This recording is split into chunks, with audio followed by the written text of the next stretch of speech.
I've been a commercial diver for nearly 15 years.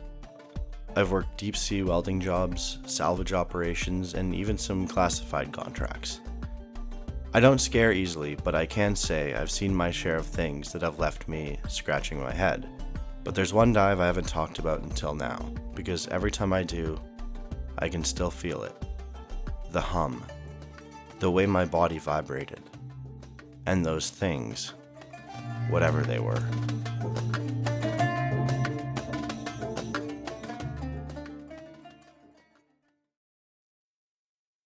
This happened about 6 years ago. I got off a call for a high-paying, off-the-books job. No details, just coordinates somewhere in the Atlantic and instructions to meet at a private vessel. The company wasn't military, but they had that kind of money. The kind that makes you stop asking questions. A good portion of you would recognize the company if I told you, but since I'm still under an NDA, you'll have to use your imagination. When I arrived, the crew was in high spirits. This company had hired the most elite, experienced divers, and I actually recognized a few of them from previous contracts, some even ex-military divers. The man in charge said there was a structure only 120 feet below the surface, but that's all he said. My job was to collect as many samples of different materials from the structure as possible while my partner took pictures. It's important to mention that the body of water we ended up going to was inside a cave, so there's very minimal light. It also made it almost impossible for us to bring larger pieces of equipment that would have been useful otherwise. The descent was uneventful at first. At about 60 feet, we lost sight of the already small amount of natural light that I had at the surface. Your mind starts playing tricks on you. Shapes move in the dark. You feel watched, but I've done enough deep-sea diving to know what's real and what's not, as well as how to keep calm, which is important for several reasons when diving. At 100 feet, my comms crackled, and they told me, quote, I was approaching the anomaly. I remember thinking, that's strange terminology. I guess I had assumed the crew knew what this was, but based on their phrasing, I guess they didn't. I'll admit, my heart rate increased slightly when I heard this, but still, not a big deal. However, that's when I heard it. A hum, low and deep, vibrating through my suit, through my skull. Not coming from my comms. It was in the water itself. This is hard to explain, but this hum was strange. It didn't sound like any mechanical hum I'd ever heard before. The best I can describe it would be almost biological. As it descended the last 20 feet, my flashlight illuminated it. A massive structure that appeared to be made of stone-like material, half buried in the silt. At first I thought it was a rock formation, but the closer I got, the clearer it became. This thing was built. Perfect angles, carved patterns, covered in coral, and centuries of deep-sea grime. The symbols on it were nothing I'd ever seen before. Spirals, sharp intersecting lines, and things that almost looked like eyes. That's when I experienced a feeling I never had before. Fear. This was so different from anything I'd ever seen on dives. Hell, it was unlike anything I'd seen above water. I stared in shock as my brain tried to process this massive object. That's when I felt my partner Brian tap my shoulder. I turned, and there it was. A figure maybe 10 feet away, illuminated by Brian's flashlight with dark water surrounding it. Pale, human-like, but not human.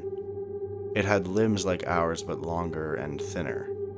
Black, unblinking eyes. Its mouth stayed half open, exposing serrated teeth, almost like the teeth you'd see on a deep-sea viper fish. Long, sparse, and needle-like. Then another one appeared, and another. They weren't swimming, they were just there, kind of drifting in the dark, their bodies moving in slow, unnatural jerks like puppets on invisible strings. I felt my pulse hammer in my ears as Brian whispered, "What the hell are they?" My breathing was too fast. I knew I had to stay calm, but every instinct in me screamed to get out of there. I put my finger against my mask, signaling for him to be quiet. I didn't want him to startle these things. The one in the middle tilted its head as if studying us. Then it fully opened its mouth, exposing all of its teeth, and as soon as it did that, the hum from the object just stopped, and everything went silent.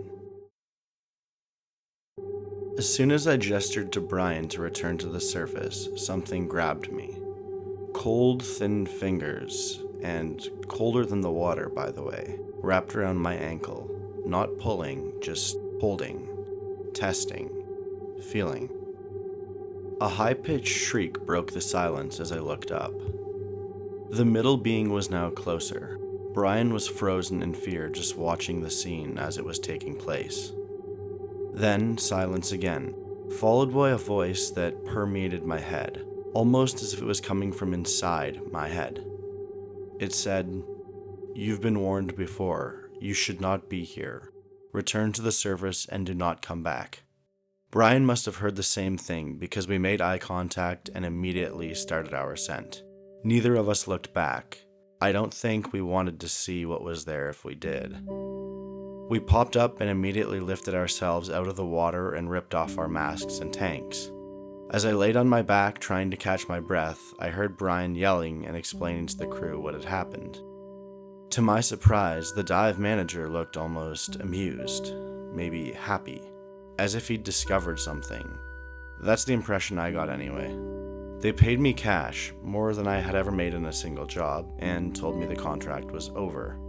I did a few more recreational dives after that, but have since stopped. I don't know what I saw that night, and if I'm being honest, I've just accepted the fact that I probably never will. I've heard a few other stories of similar occurrences happening to other divers, and it gives me some level of comfort knowing I'm not the only one. I heard Brian has since passed of a heart attack, so I can't reach out to him. Honestly, I'm enjoying retirement with my wife. Enjoying the water, but now just the view from the beach.